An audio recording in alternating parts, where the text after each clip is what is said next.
عسلامة، مرحبا بكم متابعي قناة الكورة مع بكام سبور. فيديو اليوم باش نقدم لكم فيه التفاصيل الخاصة بمباراة الترجي الرياضي التونسي ومنتخب موريتانيا للمحليين. مباراة تندرج ضمن تحضيرات الترجي الرياضي التونسي للموسم الجديد، وين يجري حاليا الفريق تربص في مدينة عين دراهم. أكثر تفاصيل باش تلقاو معنا في الفيديو. طبعا الأخر ما تنساوش الاشتراك في القناة وتفعيل جرس التنبيهات باش يوصلكم كل جديد.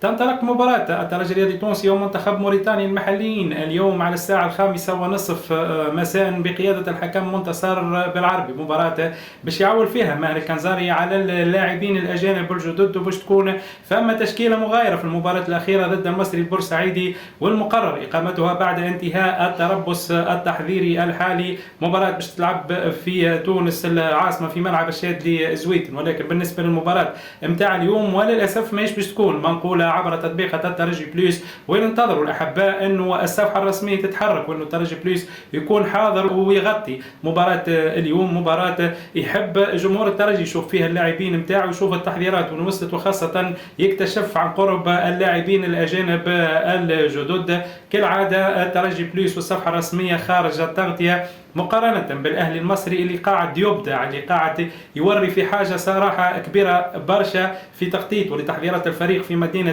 تبرقة. الفريق باش يخوض اليوم مباراة ودية ضد النادي البنزرتي، وباش يتم تغطية المباراة هذه ب20 كاميرا، 20 كاميرا ودرون باش تكون حاضرة في مباراة ودية للأهلي المصري اليوم. احنا في بطولة تونس تقريبا ما نوصلوش حتى 15 كاميرا يعني، أو 10 كاميرات في الماتش، انما الأهلي المصري باش يأمن تغطية المباراة هذه ب20 كاميرا. حاجة رهيبة، حاجة مش غريبة على الأهلي المصري، والتغطية كبيرة اللي قام بها الفريق هذا في تربصه الأخير اللي روج لتونس، وخاصة لمدينة تبرقة الجميلة. إن شاء الله المسؤولين تاع الفرق التونسية وخاصة مسؤولي الترجي الرياضي التونسي يفيقوا شوية ويواكبوا العصر ويواكبوا التطورات، ويعرفوا انه راهو التسويق الاعلامي عنده دور كبير من اجل انك يعني تسوق للنادي متاعك على جميع الاصعده الرياضيه الماليه والاستثماريه كذلك السياحيه، تنجم توري صوره مزيانه على بلادك. ولكن للاسف